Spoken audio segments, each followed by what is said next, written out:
రావులపాలెం నుండి వచ్చినటువంటి దేవుని సేవకులు సత్య గారు దేవుని వాక్యాన్ని మనకు అందిస్తారు. శ్రద్ధగా దేవుని మాటలు మనం ఆలకించుదాం.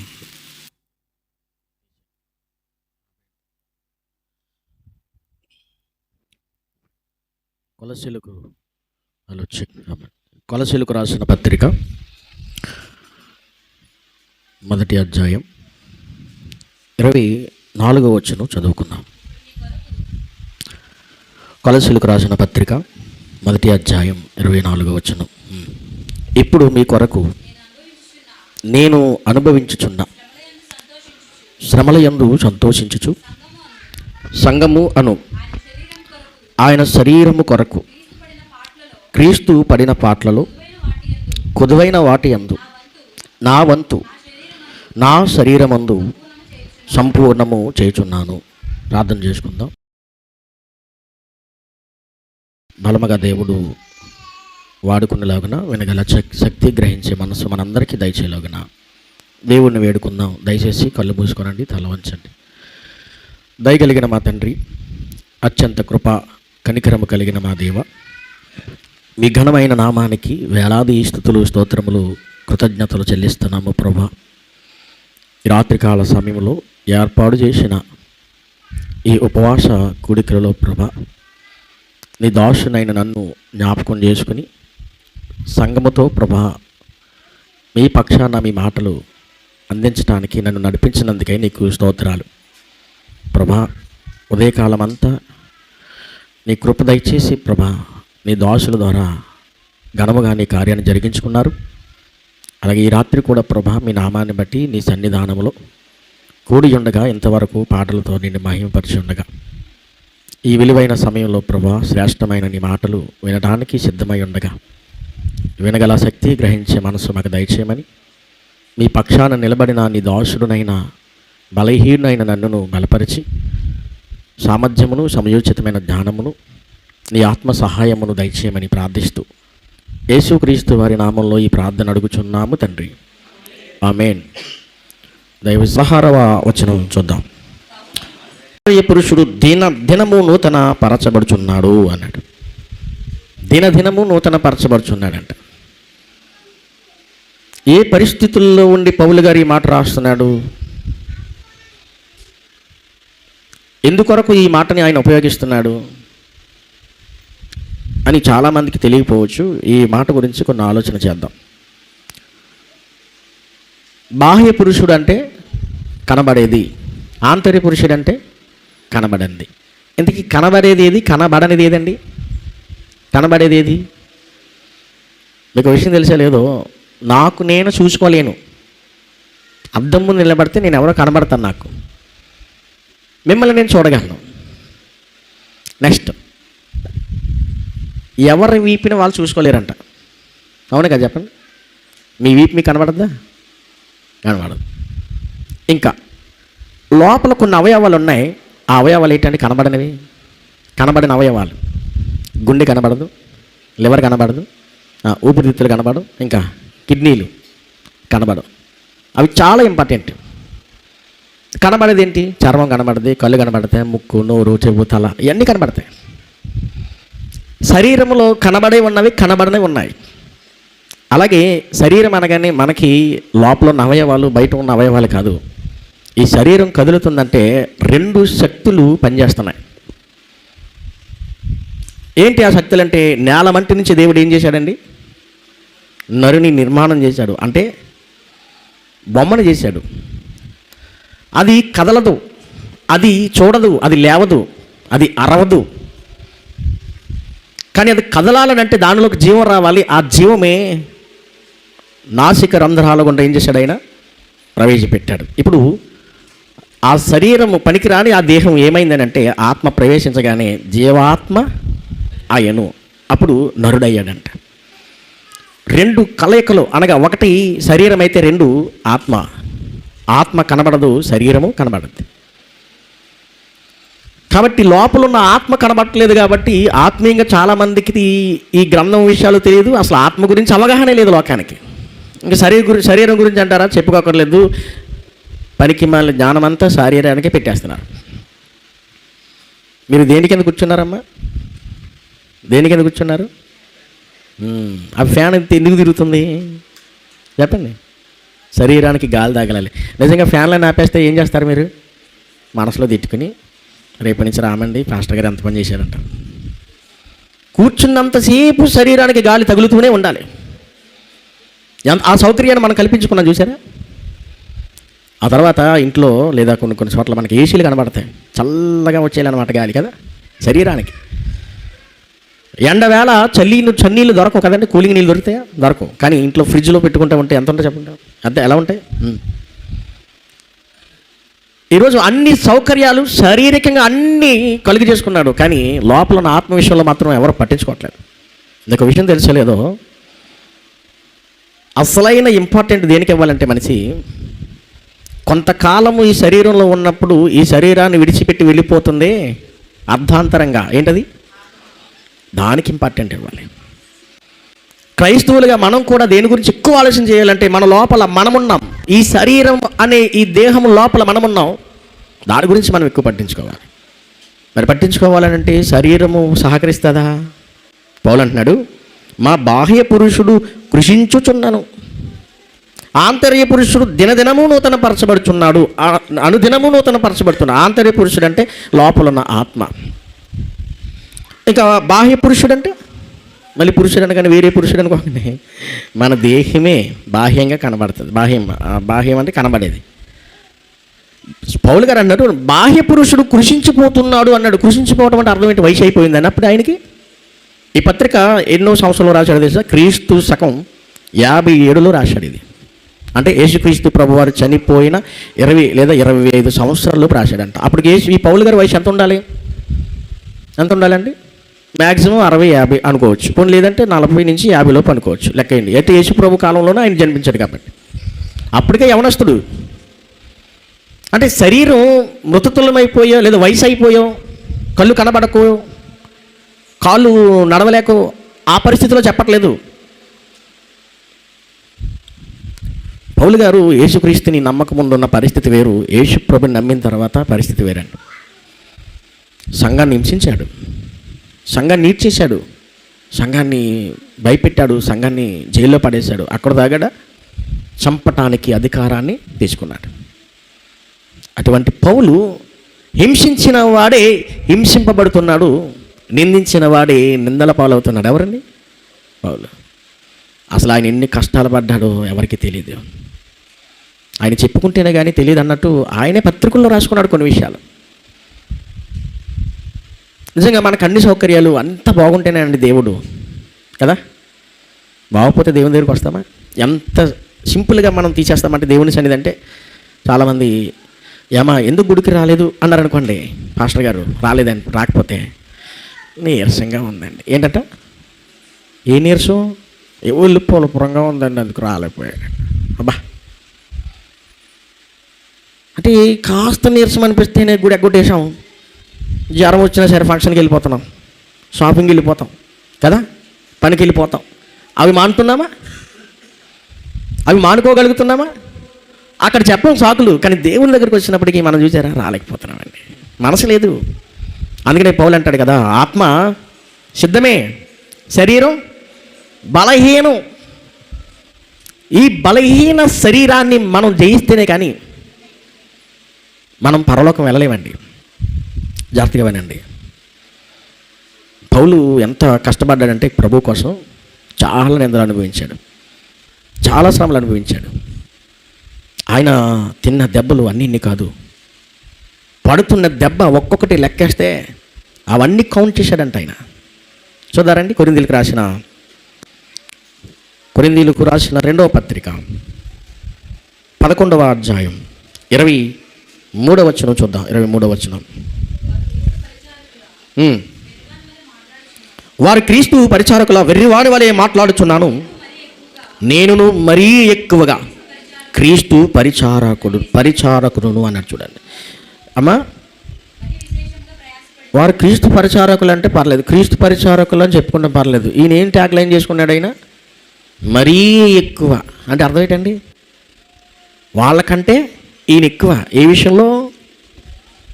దెబ్బలు తినటంలో. అది ఏ విషయంలోనమ్మా? కిందకి చెప్తాడండి, కిందకి చెప్తాడు, ఆయన చెప్తాడు, నేనును మరీ ఎక్కువగా క్రీస్తు పరిచారకుడును మరీ విశేషముగా ప్రయాసపడి తిని మరీ అనేక పర్యాయములు శరసాల్లో ఉంటిని, అపరిమితముగా దెబ్బలు తింటిని, అనేక మార్లు ప్రాణాపాయములో ఉంటిని. అనేక మార్లు. ప్రాణాపాయం అంటే అర్థం ఏంటండి? ప్రాణాపాయం అంటే అర్థం ఏంటి? మీకు ఇలా చెప్తే అర్థం కాదు. అపోస్తుల కార్యాలకు వెళ్దామండి. అపోస్తులు కార్యములు 14వ అధ్యాయము. అపోస్తులు కార్యములు 14వ అధ్యాయం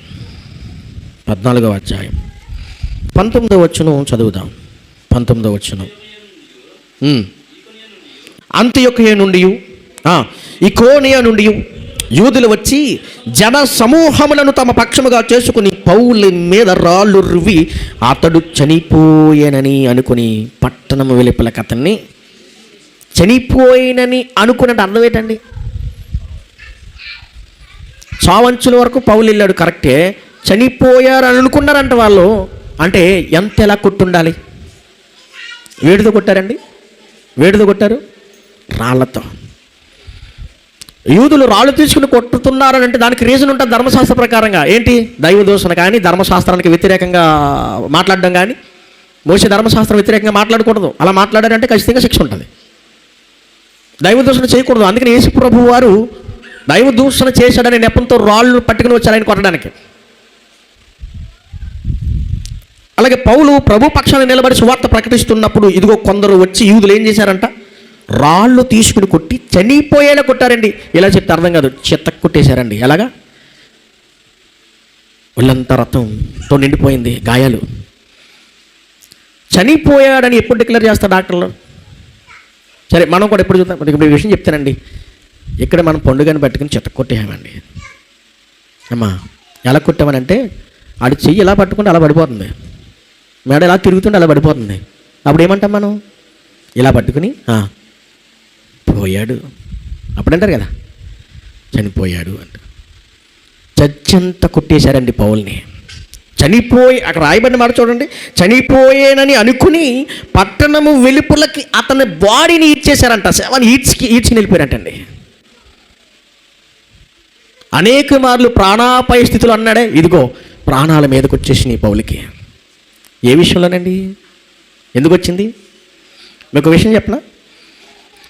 మిమ్మల్ని ఎవరైనా తిట్టారనుకోండి, కారణం ఉంటుంది. ఎవరైనా కొడితే కారణం ఉంటుంది కదా. ఏ కారణం లేకుండా కొడితే ఎలా ఉంటుంది? వెంటనే మనం ఏం చేస్తాం? 100కి ఫోన్ చేసి, సార్ మేమేం అనకుండానే వాళ్ళు మమ్మల్ని తిట్టారు సార్ అంటారు. ఎవరు వాళ్ళు అంటారు. అంటే వచ్చి మిమ్మల్ని తిట్టినందుకు వాళ్ళని తీసుకెళ్తారు. అంటే కారణం లేకుండా మనల్ని తిట్టినా, మన మీద దాడి చేసినా, మనల్ని కొట్టినా అది అవతల వ్యక్తికి నేరం. పౌలు గారు ఏ నేరం చేశాడు, ఏ తప్పు చేశాడని ఈడ్చి కొట్టాలి. ఈడ్చి కొట్టేశారండి. ఇక్కడ రాళ్ళతో కొట్టేశారు. ఏ నేరం చేశాడు? వాళ్ళందరూ మూకమ్మడిగా వచ్చి దాడి చేసి రాళ్ళతో కొట్టేశారు, చనిపోయేంత కొట్టేశారంటండి. ఎందుకొరకు పౌలు అన్ని శ్రమలు అనుభవించాలి? బాహ్య పురుషుడు కృషించిపోతున్నాడు. నిజంగా మీకు విషయం చెప్తాను, మనల్ని ఎవరు కొట్టర్లేండి, కొట్టించుకునే పని కూడా మనం చెయ్యం. నిజమేగా చెప్పండి. ఇప్పుడు ఆ పరిస్థితి కూడా లేవు. కానీ ఒక్క విషయం గుర్తుపెట్టుకోండి, నెక్స్ట్ జనరేషన్లో ఖచ్చితంగా దెబ్బలు పడతాయి. ఎవరికండి? పడతాయి, కాసుకోండి మరి. అంత ఎందుకండి? ఇప్పుడు నిజంగా అది ఇద్దరు కత్తిలట్టుగా నాకు నిలబడ్డారండి. ఒక్కొక్కరిని వచ్చినట్టుగాని బలిచ్చేతనాన్ని ఎలా పట్టుకున్నారనుకోండి, బయటికి వెళ్తామా? ఈ తొలిపేసారా? వెంటనే దాన్ని బదలు కొట్టేయటమో, లాగేయటమో కదా. రండిరా అని చెప్పి శాంపుల్గా ఒకరిని నరగేయండి. ఇలాగా శాంపుల్గా ఒకరిని నరగానే ఏం చేస్తాం మనం? ఇక్కడ కేకలు, అమ్మో అని కేకలేసి ఇదిగో ఈ అద్దం పగలు కొట్టి బయటకు పోతాం. లేదని చెప్పండి, ఉంటామమ్మా? అవి నరికారు కదా, నన్ను కూడా నన్ను లైన్ పెడతామా? చెప్పండి. ఏంటి అంత మనకి భక్తి ఉందా? నిజంగా ఆశ్చర్యం ఏంటంటే ఇప్పుడున్న పరిస్థితుల్లో అలనాడు ఆదిమ సంఘం ఎదుర్కొన్న పరిస్థితులు భారతదేశంలో రాబోతున్నాయి. అన్నిటికీ సిద్ధపడితేనే ప్రభువులో నిలబడాలి. అవును, మన శరీరం సహకరించదు. మన బాహ్య పురుషుడు కృషించిపోయేలా చేస్తుంది ఎవరో తెలుసా? దుష్టుడు సాతానండి. అంతవరకు వద్దే కానీ కొన్ని విషయాలు మాట్లాడతాను మీతోటి. అయ్యా ఏమనుకోకండి, వాళ్ళకి కుర్చీలు వేసారేంటి? కుర్చీలు ఎందుకు వేసారండి వాళ్ళకి? చెప్పండి, పర్లేదు. పెద్దవాళ్ళేనా? ఇంకా అమ్మ మీరు కింద కూర్చోవచ్చు కదా తల్లి, పైన ఎందుకు కూర్చున్నారమ్మా? అయ్యా పర్లేదు చెప్పండి, నేను కేసులేం పెట్టలేండి. ఎందుకు కూర్చున్నారు? కాళ్ళు నొప్పులేనా? బాహ్య పురుషుడు కృషించుచున్నాను, ఆంతర్య పురుషుడు వాక్యం వినటానికి రమ్మన్నాడని బలవంతంగా తీసుకొచ్చి కూర్చోబెట్టారు కుర్చీలో. దేన్ని చెప్పండి, దేన్ని? కొందరు అన్నారు, అయ్య బాబు గంట కూర్చోవాలట, ఆవిడ కూర్చోటాడు కుర్చీలో అని బెడ్ మీద దిగడాళ్ళం. అంతేనా? కనీసం శరీరాన్ని తీసుకొచ్చి దేవుని దగ్గర కూర్చోబెడదాం, వినిపిద్దాం అనే ఆలోచన కూడా రాకుండా అడ్డుకునేది ఎవడో తెలుసా? దుష్టుడు. దేవుడు చాలా గొప్పడండి. మనసుకిచ్చిన ఈ శరీరాలు చాలా గొప్పవే. ఎంత గొప్పవంటే మనం ఇంకా బ్రతుకున్నామండి ఆరోగ్యంతో కదా, చాలా మంచిగా ఆరోగ్యంతో ఉన్నాం అనుకుంటున్నాం కదా, అనుకుంటున్నారు కదా. యవ్వనస్తులే పెట్టల్లా రాలిపోతున్నారు. ఏమొచ్చి చెప్పండి? పోటు. మన పూర్వకాలంలో అనగా మన తాత ముత్తాతలు బాగా ఉండేవారండి. వాళ్ళకి ఏం తెలిసేది కాదు, రోగాల యొక్క పేర్లు తెలిసేది కాదు. ఏంటండి రోగాల పేర్లు? షుగర్ తెలిసే వాళ్ళకి, బీపీ తెలిసే వాళ్ళకి తెలీదు, కరోనా, క్యాన్సర్, ఇంకా ఏం తెలీదు. అప్పట్లో లేని రోగాలు ఇప్పుడు వచ్చేసినాయి. అంటే ఎందుకు వచ్చినాయి? అప్పుడు అంటూ ఉంటారు, మనం అంటూ ఉంటారు, మా తాతలండి వాళ్ళ బాడీలు వాళ్ళ దేహాలు ఎటువంటి అంట గట్టిగా ఉంటాయి. ఎందుకని గట్టిగా ఉన్నాయి? ఏం తిన్నారు వాళ్ళు చెప్పండి? జొన్నలు తిన్నారు. ఏం తిన్నారు వాళ్ళు? జొన్న అన్నం తిన్నారు. ఇంకేం తిన్నారంట? రాగి జావ తాగారంట. ఇంకేం చేశారంట?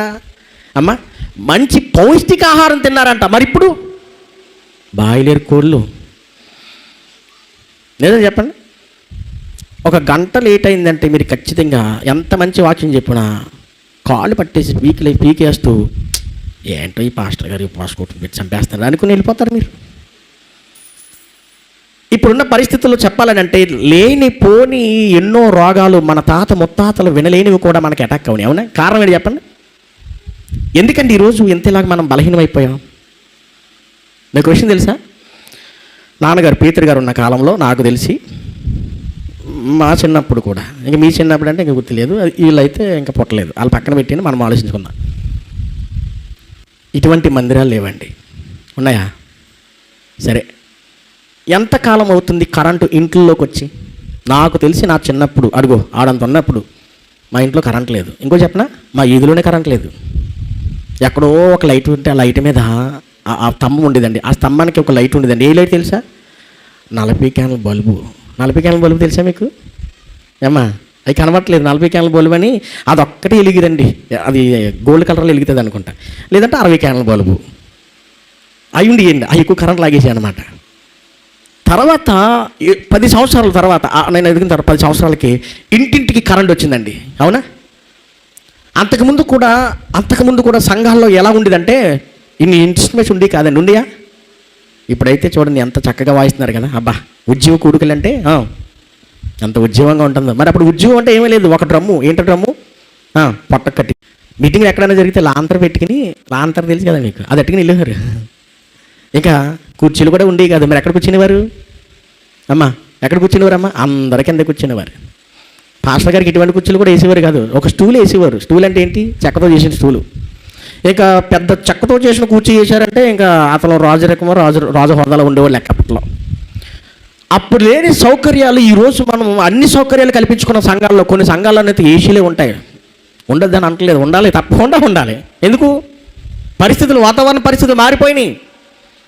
అందులో మన శరీరాలు తట్టుకోవట్లేదు, కృషించిపోయే పరిస్థితులు ఉన్నాయండి. ఇదివరకనండి నిజంగా ఆశ్చర్యం ఏంటంటే, నాన్నగారి కాలంలో, పేతురు గారి కాలంలో నాకు తెలిసి ఎప్పుడైనా ఇటువంటి ఉపవాస కూడికలు పెట్టినా, సభలు పెట్టినా ఎప్పటి వరకు చెప్పేవారండి? పెద్దలు ఉన్నారు మీకు తెలుస్తుంది. ఎప్పటి వరకు చెప్పేవారు చెప్పండి? నైటు 10 గంటలకా? ఎన్ని గంటలకు క్లోజ్ చేసేవారండి? నాకు తెలిసి మా ఏరియాలో, మరి ఇక్కడ ఏంటో నాకు తెలియదు కానీ 1 గంట 2 అయిపోయిందండి. సేవకులకి మైకిస్తే పరిశుద్ధాత్మ నడిపింపుతో ఎప్పుడు పులి స్టాప్ చేద్దామో తెలియదు, అప్పటి వరకు కూర్చుని వినేవారండి. అవునుగా చెప్పండి? కానీ ఇప్పుడు అయ్యగారు మీరు 10 నిమిషాలు మాట్లాడండి, అయ్యగారు ఏమో 45 నిమిషాలు మాట్లాడతారు. తట్టుకోలేరండి మా వాళ్ళు. ఏమైపోయింది? బుద్ధి మందగించిందా? శరీరం సహకరించట్లేదా? అవును, శరీరం సహకరించట్లేదు. ఏమైంది? తిండిలో కల్తీ, తాగే నీరులో కల్తీ. అవునా? ప్రతి దాంట్లో కల్తీ ఫుడ్ తీసుకోవటంతో మన శరీరాలు ఏమవుతున్నాయండి? బలహీనమవుతున్నాయి. బలవంతులైన మనల్ని బలహీనపరిచింది ఎవరో తెలుసా? చెప్పండి. మన దేహాన్ని బలహీనపరుస్తుంది ఎవరో తెలుసా? దుష్టుడు. ఒకసారి మత్తయి సువార్తలో యేసుప్రభు అన్న మాట జ్ఞాపకం చేసుకుందాం. చూడండి, మత్తయి రాసిన సువార్త 24వ అధ్యాయం. మత్తయి రాసిన సువార్త 24వ అధ్యాయం 4వ వచనం చదువుదాం. యేసు వారితో ఇట్లా, నేను మీకు ఇది అర్థం కావాలంటే 3వ వచనం చూడండి. 3వ వచనం, ఆయన ఒలీవ కొండ మీద కూర్చుండినప్పుడు యేసుప్రభు శిష్యులు యేసుప్రభు దగ్గరికి వచ్చి, ఇవి ఎప్పుడు జరుగును? రెండవ రాకడకును ఈ యుగానికి, అనగా ఈ ప్రపంచానికి నాశనం జరిగే ఆ సూచనలేవి అని అడిగారండి. అంటే రెండో రాకడకు సూచనలేవి అని అడిగారు. ఫస్ట్ ఆఫ్ ఆల్ ఆయన చెప్తున్న మాట ఏంటి? రాజ్యం మీదకి రాజ్యం లేచిన, యుద్ధ సమాచారం వినినా, అక్కడక్కడ కరువులు ఉంటాయి అన్నాడా? ఫస్ట్ అన్న మాట ఏంటి యేసు ప్రభు?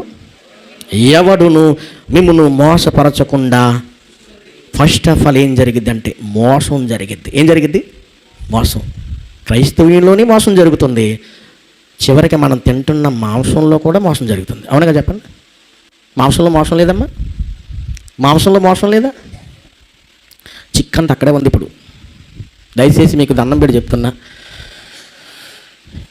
కాస్త అంతా చికెన్ తగ్గించండి. ఏంటమ్మా? కోడి మాంసం తగ్గించండి. నేను చెప్పిన మాట కాదు, డాక్టర్ గారు చెప్పిన మాట. మీరేనండి ఈయన? నిజంగా నేను చెప్పిన మాట కాదు, మీ డాక్టర్ గారు కూడా మీ దగ్గర చెప్పుంటారు. ఏమని? జ్వరం వచ్చిందా? అవును ప్రభు. అవునండి, ఒక వారం రోజులు మాంసం తింటాం మాని అన్నాడు కదా. టైఫాయిడా? 3 నెలలు తినకు. లివర్ ఎఫెక్ట్ అంటే అర్థం ఏంటండి? కమిలా సంవత్సరం తినకు. ఏంటది?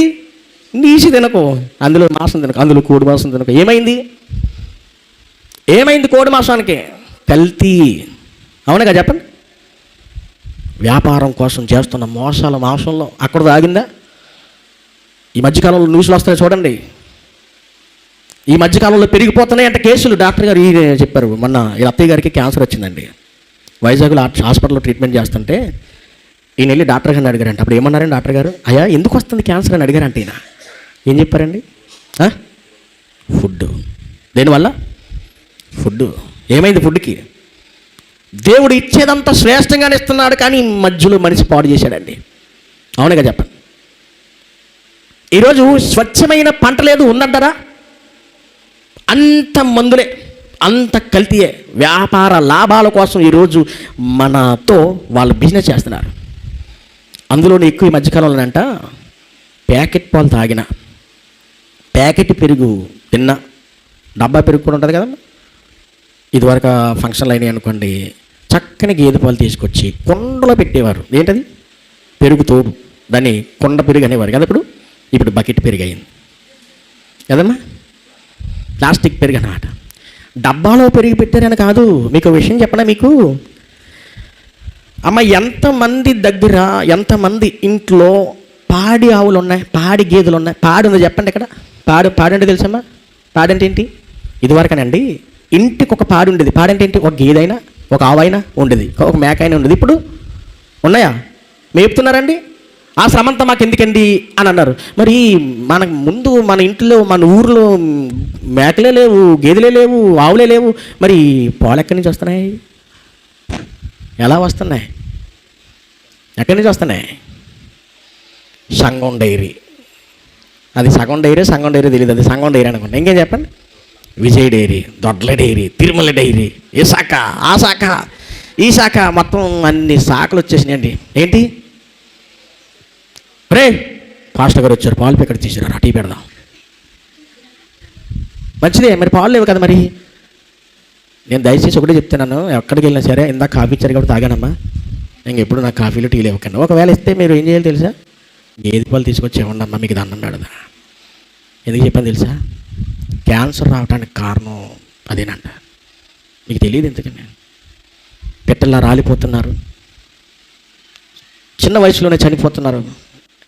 ఈయన అన్నారు నా దగ్గర, ఒకసారి హాస్పిటల్కి రండి అన్నారు. అక్కడ క్యాన్సర్ హాస్పిటల్కి అంట. ఎంత వయసు అండి వాళ్ళకి? ఎంత వయసు? ఫుడ్ వలనంట, తాగే నీరు వలన, తినే తిండి వలనంట. ఏంటి ఈ మోసం? ఎవడును మిమ్మల్ని మోసపరచకుండా చూచుకోండి, సాతాను మోసం చేస్తాడు. ఎందులో? అన్నిటిలో. మనిషిని బలహీనపరచడానికి దుష్టుడు పన్నిన పన్నాగమే తినే తిండిని కల్తీ చేసేసాడు. నిజమండి. వాళ్ళు ఏమంటారు తెలుసా అండి? డైరీ వాళ్ళు ఏమంటారు తెలుసా? మేము వచ్చిన తర్వాత పాలు అందుతున్నాయి, పెరుగు అందుతుంది, లేకపోతే ఎవడెత్తాడో మీకు పెరుగు పాలునే అన్నాడండి. 10 రూపాయలకి పాలు వస్తాయమ్మా, మరి అంత సింపుల్గా దొరికేసినాయి ఏంటి కదా? నీకు అంత సింపుల్గా దొరికేసింది ఏడో తెలుసా? పాలు కదా, అవి విషం. నిజమండి. అదే దాంట్లోనే కాదు, ఇంకా ఆశ్చర్యమైన టీ పొడిలో కూడా ఇది ఆ పొట్టు కలుపుతున్నారంట. ఏ పొట్టు అండి అది? రంప పొట్టు అనుకుంటా. ఇది దాన్ని ఏమంటారు? కొబ్బరి పొట్టు కలుపుతున్నారంట. అది తింటే ఏమవుతుంది చెప్పండి? చూస్తున్నారు కదా, సోషల్ మీడియా ఉందా, మనకు వస్తున్నాయి కదా అన్నీ. అవన్నీ ఐ డోంట్ కేర్. ఇంకా అక్కడ దాగామా నేను మార్చుకోవాలి కొన్ని పద్ధతులండి. మనం దేవునిలో ఈ శరీరాన్ని బలపరుచుకోవాలంటే కల్తీ జరుగుతుంది కూడా గమనించాలి దేవుని బిడ్డలుగా మనం. లేదంటే అర్ధాంతరంగానే చచ్చిపోతాం మనం కూడా. అందుకని మీరు చూడండి, ఇప్పుడున్న పరిస్థితుల్లో కూడా మనకి మొక్క లేనిదే ముద్ద దిగదు, ముద్ద దిగిన తర్వాత డ్రింక్ లేనిదే లోపలికి అరగదు. అలవాటైపోయాం మనం. పైగా గ్యాస్ రాకుండా ఉండాలంటే చెప్పండి ఏంటది? సోడా పడాలి, లేదంటే అప్పు పడాలి. డౌన్లో థమ్సప్ అండి. మీకు తెలుసా అది తాగకూడదని చెప్పారు? తెలుసమ్మా? అయినా సరే మనం తగ్గుతాం ఏంటి? అసలు తగ్గేది లేదు తాగడానికి. అందులోని మాకు దగ్గరికి కట్టుకొచ్చమ్మా, మీకు దయచేసి ఒక విషయం చెప్తానమ్మా, ఏ సేవకుడికైనా డ్రింకులు ఇవ్వకండి, టీలు ఇవ్వకండి, కాస్త వేడి నీళ్ళు కాసి ఇవ్వండి అమ్మా. అప్పుడు మిమ్మల్ని కలకాలమైన చూస్తాడు. ఎలాగా? మీకోసం ప్రార్థన చేస్తాడు. మీకు విషయం తెలుసా? కొన్ని ఇంట్లోకి వెళ్తాం అనుకోండి, వెళ్తున్నప్పుడు పాస్టర్ గారు వచ్చారు అనగానే ఇదివరకనైతే మరి ఇంట్లో ఉన్నాయని ఇచ్చేవారండి, ఇప్పుడు అలా కదా, అరే డ్రింకట్రా అంతే. ఆ తర్వాత టీయా. ఒకవేళ తాగలేదనుకోండి, మేము పాస్టర్ గారు మా ఇంటికంటే ఎంత తాగరు, ఎంత తీసుకోరు. ఇదో ఒక మాట అండి. ఇంకేం చేస్తున్నాం తెలుసా? మింగి మింగుకుంటున్నాం అమ్మా. అర్థమైందమ్మా? నిజమే అండి. ఇంకా ఆశ్చర్యం చెప్పనా మీకు? ఏ పాస్టర్నైనా చూడండి మీరు, ఖచ్చితంగా పొట్ట చెప్పండి మీ సెలవది. నిజమండి. మీకు ఒక విషయం చెప్పనా మీకు? చాలామంది సేవకులు చిన్న వయసులో చనిపోతున్నారండి. కారణం ఏంటి తెలుసా? ఇవేనండి రోగాలు. చాలామంది సేవకులకి షుగర్లు వస్తున్నాయి తెలుసా? లేట్ ఫుడ్ తినకూడదు, లేట్గా తినకూడదు, లేట్ టైం కూడా మంచి ఫుడ్ తినాలి. అది కూడా మనం ఏం చేస్తాం? ఇవన్నీ ఎందుకు చెప్తుంది తెలుసమ్మా? మోసం. మనల్ని బలహీనపరిచే సాతాను మనం తినే తిండిని కల్తీ చేసేసింది. అందుకనే బాహ్య పురుషుడు ఏమయ్యాడు ఇప్పుడు? అందుకని మనం టైం మార్చేసుకున్నాం. అయ్యగారు మరి ఎక్కువసేపు ఉండలేరండి, ఎందుకంటే తిన్న ఆహారం అటువంటిదంట. ఇదివరకు అంటే అండి నిజంగా చెప్పాలంటే ఒక విషయం చెప్తాను మీకు. ఇప్పుడున్న వాళ్ళు ఎవరైనా సరే ఒక 50 కేజీల బత్తాను అవలేలాగా తీసుకెళ్ళి భుజం మీద వేసుకుని మోయగలరా? ఏమైందండి? ఏమైంది? సత్తువ లేదు, శక్తి లేదు. మీకు విషయం తెలుసుకోలేదు. ఇంట్లో సెంబు కూడా తీసి పక్కన పెట్టాడు. చివరికి టీవీ రిమోట్ కూడా నొక్కడానికి బలం లేదు. అరే వెళ్ళరారా, ఆ రిమోట్లో ఛానల్ పెట్టరా అన్నాడు. లేదు, బద్ధకం అయిపోయిందండి. నిజంగా మనం బద్ధకస్తులు కాదండి. ఆరోగ్యంగా ఉంటే అన్నీ చేసుకోవాలనుకుంటాం, కానీ బాడీ సహకరించదు కదా. సహకరిస్తుందండి? ఎందుకు ఈ విధంగా బలహీనమైపోయింది? ఈ విధంగా బలహీనపరుస్తాడా సాతాను? ఎస్, చూద్దారండి. లోకాసు వార్త 13వ అధ్యాయం 10 వచనం. త్వరగా ముగిస్తాను. లోకాసు వార్త 13వ అధ్యాయం 10 వచనం. విశ్రాంతి దినమున సమాజ మందిరములో బోధించుచున్నప్పుడు 18 సంవత్సరముల నుండి బలహీనపరచు దెయ్యము పట్టిన ఒక స్త్రీ అచ్చట ఉండెను. ఆమె నడుము వంగిపోయి ఎంత మాత్రమును చక్కగా నిలవబడలేకుండెను అని రాయబడింది. ఎలా ఉందంటే పరిస్థితి అమ్మా? ఎంత మాత్రమును చక్కగా నిలబడలేక ఉండేనంటే అర్థం ఏంటి? ఎలా అమ్మా? గూడోళ్ళు ఉంటారు తెలుసా? గూడు అంటే ఏంటి? ఇలాగే ఉంటారండి. మీరు వెళ్ళి ఒకసారి పైకి నిలబడమన్నారు అనుకోండి, ఇలాగే ఉంటారు, ఇలాగే నిలబడికి రారు. ఎన్ని సంవత్సరాల నుంచి బాధపడుతుందండి ఆ తల్లి? ఎన్ని సంవత్సరాలమ్మా? ఈ 18 సంవత్సరాలు నడుము వంగిపోయేలా చేసింది ఎవరు? రాయబడింది బలహీనపరచు దయ్యం. ఆ రోజు డైరెక్ట్గా బలహీనపరిచింది, ఈరోజు ఈ విధంగా ఫుడ్ ద్వారా కల్తీ చేసి బలహీనపరుస్తుంది. సత్తువ లేదు. పలానా చోట ప్రార్థన ఉంది, వస్తారా అని అన్నాం. ఆటో ఉందా అని అడిగాం. ఆటో లేకపోతే రాం కదా. ఉన్నాయా అని అడిగాం. పాస్టర్ గారిని అడిగి చెప్తామని పాస్టర్ గారికి ఫోన్ చేసి, అయ్యా ఉన్నాయా బో అన్నాం. లేవన్నాడు. వెంటనే మనసు అంది, ఆగిపో అంది. అర్థం కాలేదా? బొవ్వ లేకపోతే వెళ్ళం, ఆటో లేకపోతే వెళ్ళం, బండి లేకపోతే వెళ్ళం కదమ్మా. నిజంగా మీ కురుకురు సంఘాన్ని మెచ్చుకోవాలని నేను. ఈ సంఘం నుంచి ఆనిముత్యాలు బయటకు వచ్చినాయి. నిజంగా నాకు చాలా సంతోషం. మా రావులపాలెం వీళ్ళు సండే స్కూల్లో ప్రోగ్రాం పెట్టినప్పుడు ఫ్యామిలీతో వచ్చేస్తారు.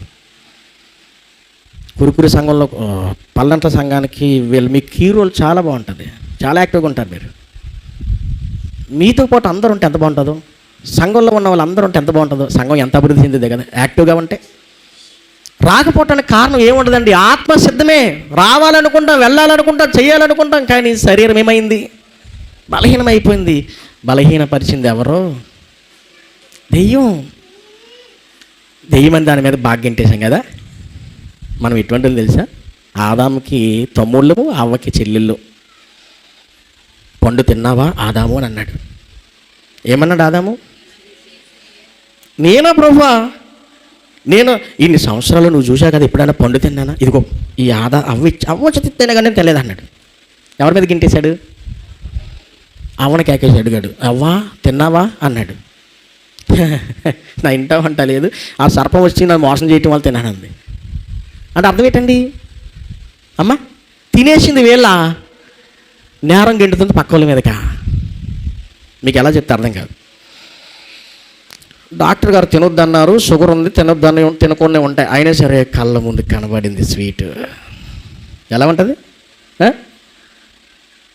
ఇంట్లోనే ఎవరో వచ్చారు, స్వీట్ తెచ్చారు, మరి ఉత్తి చేతుల్లో రారు కదా, ఎవరైనా వస్తాయి. తినుదినా అన్న చచ్చేది అన్న డాక్టర్ షుగర్ ఇచ్చి. అమ్మ అని అన్నప్పుడు స్వీటు ఇష్టమైన స్వీట్ అండి, దానికోసం ప్రాణం ఇచ్చేస్తాం, ఇంకా చెవులు కోసేసుకుంటామంటారు కదా, అలా నోరు ఊరిపోతుంది నోట్లో పడిదాకా. అలాగే ఇలా చూశారు, నోట్లో వేసుకున్నాడు. ఇప్పుడు తీరా చూసినప్పుడు షుగర్ లెవెల్స్ ఏమైనాయి? దానికి కారణం ఎవరు? అపవాది తీసుకొచ్చి నోట్లో పెట్టిందా? చెప్పండి. మీకు విషయం తెలుసా? అపవాది మీద మనకు గింటేసాం ఇందాక, కానీ విషయం తెలుసలేదో, అపవాది ఎప్పుడు ఎవరిని బలవంతంగా తినరా అని అందం. మీకు ఎగ్జాంపుల్ చెప్పండి, బెస్ట్ ఎగ్జాంపుల్. పండు తెంచి అవ్వ నోట్లో పెట్టి తిను అన్నదా? అవ్వ చేత తెంపించి అవ్వ చేత తినిపించిందా? చెప్పండి. అవ్వ చేతే తెంపించింది, అవ్వ చేతే తినిపించింది. ఆ అవ్వ చేతే ఆదాముకి పిచ్చింది, ఆదాము చేత కూడా తినిపించింది. నిజమే, అన్నిటికీ కారణం అపవాదే. కానీ దానికి ఆజ్యం పోస్తుంది ఎవరంటే మనమే. చోటిచ్చింది ఎవరు? మనమే. మన శరీరాన్ని బలపరుచుకునే పరిస్థితులు మన కళ్ళ ముందు ఎన్నో ఉన్నాయి, తినకూడనివి ఎన్నో ఉన్నాయి, అయినా ఆగట్లేదు మనం. ఆగిద్దా? చెప్పండి. నోరు చచ్చిపోయిందిరా, ఈ రోజైనా మొక్క లేకపోతే కుదరదురా. అబ్బాయి వచ్చినప్పుడు మొక్క తెచ్చే పంట కింద పెట్టిన అవలేద్దాం అన్నాడు. ఆదివారం వచ్చిందంటే ఎన్ని కోడులు దిగిపోతాయి, ఎన్ని మేకలు దిగిపోతాయి క్రైస్తవ ఇళ్లలో. అవునే కదమ్మా? మీకు విషయం తెలుసా? బైబిల్లో మాంసంలోకి ఏడ్చారంట. ఎవరమ్మా? ఇశ్రాయేలీలు ఏడ్చారంటాం కదా. నిజంగా ఈ అయ్యారు 3 రోజులు అయిపోయిన తర్వాత బాగుందండి, అబ్బా మాంసం ఉంటుందా? మాంసం వేయకండి, అదే అది వేయకండి. బయటికి వెళ్ళిపోయిన తర్వాత నన్ను ఎంత తిట్టుకుంటారో మీరు. ఎందుకని? మాంసం వేయొద్దు అన్నాడు ఆయన. తిండ కదా, తినకపోతేనే మేము లేమా? ముక్క లేనిదే మనకి ముద్ద దిగదు. ఫంక్షన్లో ముక్క అనేది పంట కింద పడకపోతే అసలు ఫంక్షనే కదండి. అవును కదా చెప్పండి. మటన్ ఉన్నదంటే చాలు ఫంక్షన్లో అడగకుండానే పిలవకుండా నేను తినేసి వచ్చేస్తాం. అవునే కదండి. కనీసం తినకూడదురా నాయన, నీ కొవ్వు లెవెల్స్ పెరిగిపోయినాయి, అడ్డదిడ్డంగా ఎక్కడ పడితే అక్కడ నీ శరీరంలో కొవ్వు వచ్చేసిందని డాక్టర్ చెప్తే ఐ డోంట్ కేర్, రేపు చూసుకుంటాను, ఈరోజు తినేస్తాను అన్నాడు. ఎంత బాధకరం చెప్తున్నా మీకు. మాకు తెలిసిన మా చెల్లి వాళ్ళ అతను, అంటే మా చెల్లి అంటే మా చిన్నాన్న వాళ్ళ అమ్మాయి భర్త కాస్త డ్రింకింగ్ అలవాటు ఉంది. బలహీన పడినప్పుడు తనకి కామిర్లని తేలింది. డాక్టర్ గారి దగ్గరికి వెళ్తే చెకప్ చేయించుకుంటే డాక్టర్ గారు అన్నారు, నువ్వు తాగినా నువ్వు నీసి తిన్నా ఇక మీద నువ్వు ఉండవు అన్నాడు. పాపం చాలా జాగ్రత్తగా విన్నాడు. 10 రోజులు 20 రోజులు నెల రోజులు బాగానే పాటించాడు. మరి అలవాటు పడ్డ ప్రాణం కదండి. అందులో ఈ మధ్యకాలంలో మీరు చూడండి, ఏ సెంటర్ చూసినా ఏ ఊరు చూసినా అసలు సెంటర్లో వెలిచిపోతున్నాయండి గుమ్మలు కదా. రా బజ్జీలు అయిపోయినాయిరా, రా చికెన్ పొగడి రెడీ ఉందరా. అందులో మనం అలాగే వెళ్తున్నప్పుడు డాక్టర్ గారు అన్నారు తినకూడదని అని చెప్పారు కదా, కానీ అది స్మెల్ మసాలా ఎక్కి దంచినప్పటికీ లోపలికి వచ్చినప్పటికి ఆగుతాం మనం. అతను ఏం చేశాడు తెలుసా, అలా ఆవిడ మా చెల్లి షాపింగ్కి వెళ్తే తెలియకుండా వెళ్ళి చికెన్ తెచ్చుకుని వండికి తినేశాడండి. ఎలాగ మా ఆవిడ ఎట్టదో ఆ డాక్టర్ కూడా తిన్నవుడు అని తినేశాడు. రాత్రి బాగానే ఉన్నాడు. తెల్లవారుజామున 3 గంటలకి యూరిన్కి లేచాడంట, వెళ్ళొచ్చాడంట. 6-7 గంటలకి లేపుతుంటే లేవట్లేదు. డాక్టర్ని పిలిపించి లేవట్లేదు చూడండి అంటే, గాఢ నిద్రపోయాడు అనుకున్నారేమో, కాదు శాశ్వత నిద్రలోకి పోయాడు. అంటే అర్థం ఏంటి చెప్పండి? చచ్చిపోయాడు. ఎన్ని హెచ్చరికలు చేసినా క్యాతర చేయమండి, అవునా కదా. శరీరాన్ని బలహీనపరుచుకుంటున్నాం మనం. బాహ్య పురుషుడు కృషించిపోతున్నాడు. దేవునికి పనికొచ్చిన ఈ దేహాలు, దేవునికి పనికి రావాల్సిన ఈ దేహాలు పనికి రాకుండా పోతున్నాయి. వాక్యం వినకుండా పోతుంది, ప్రార్థన చేసుకోలేకుండా ఉంటుంది, అవునా.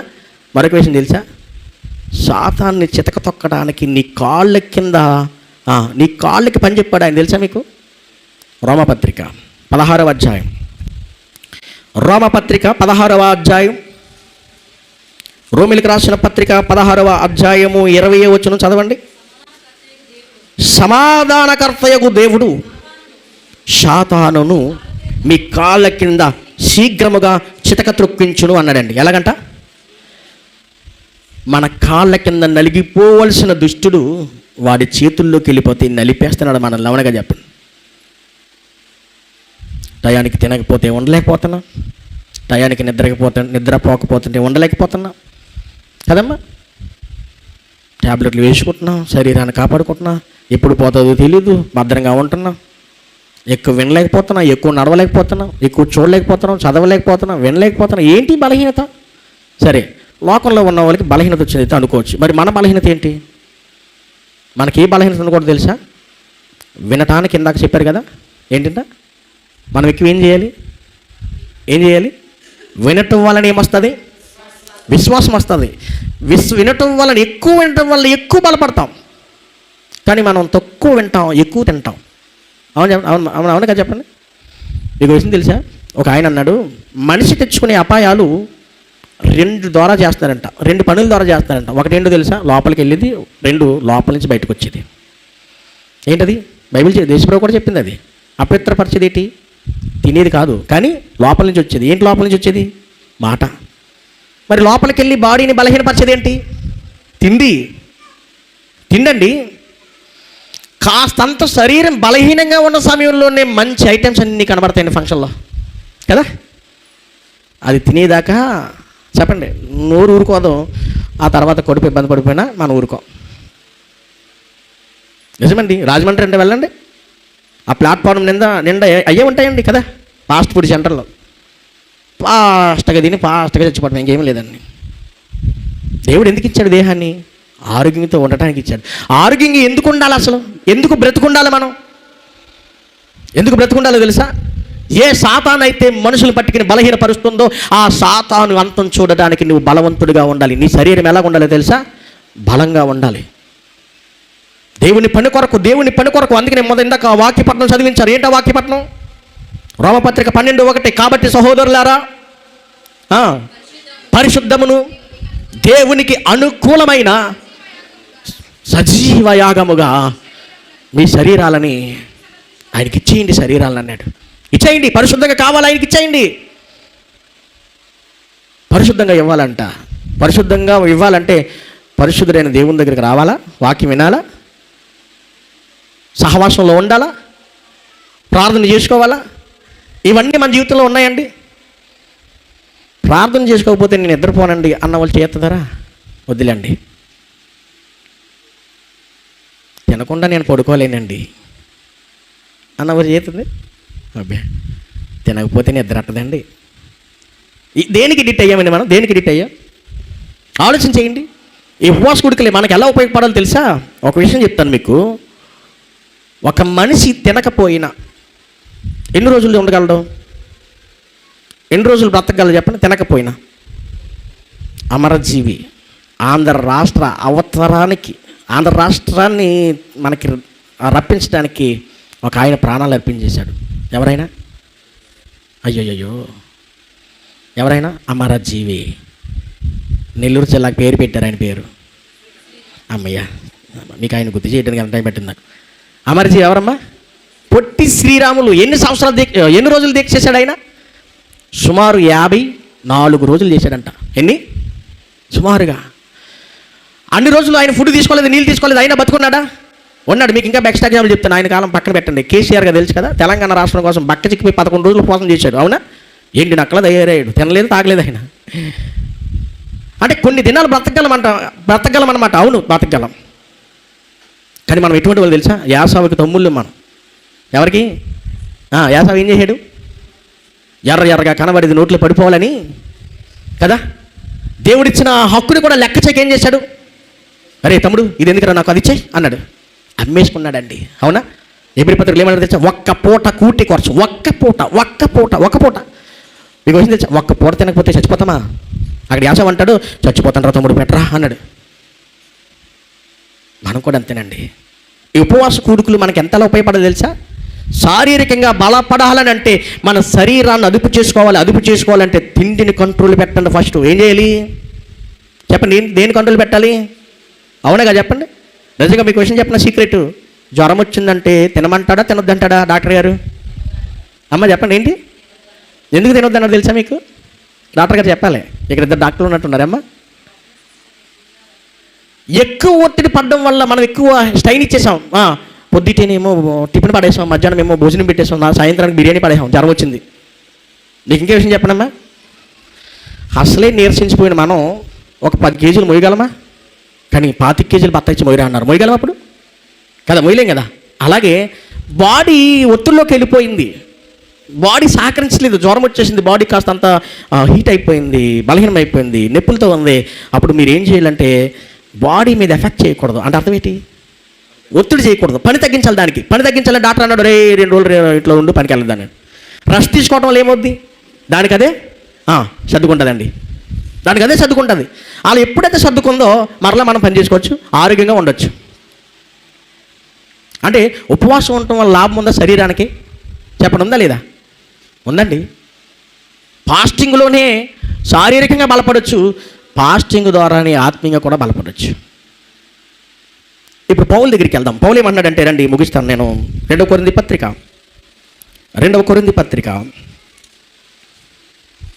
4వ అధ్యాయం 2 కొరింథీ 4వ అధ్యాయం 16వ వచనం. కావున మేము ఆధారపడు మా బాహ్య పురుషుడు కృషించుచున్నాను. ఈయన బాధ ఇప్పుడు చెప్పిన బాధలు అంటే కాదు, ఇది మన బాధలు ఇవి. ఏ బాధలు? తిని తెచ్చుకున్న బాధలు ఇవి. ఈయన తిన్నా తెచ్చుకున్న బాధలు. ఏం తిన్నాడు ఈయన? ఫుడ్ కాదు, దెబ్బలు తిన్నాడు ఈయన. దేవుని కోసం తన దేహాన్ని అర్పించి సమాజంలోనికి వెళుతుంటే పడ్డ దెబ్బలు ఒంటి మీద పడుతున్నప్పుడు ఆ శరీరం కృషించిపోయింది. ఎంతలా కృషించిపోయింది అంటే చేయి లేవట్లేదు, కాళ్ళు లేవట్లేదు, దెబ్బలు, ఒంటి నిండా రక్తమే. ఇందాక చదివాం కదా అపోస్తుల కార్యాలు. ఒకసారి మరలా వెళ్తారండి. అపోస్తుల కార్యములు 14వ అధ్యాయంలో అక్కడ ఏమన్నాడు? అపోస్తులు కార్యములు 14వ అధ్యాయం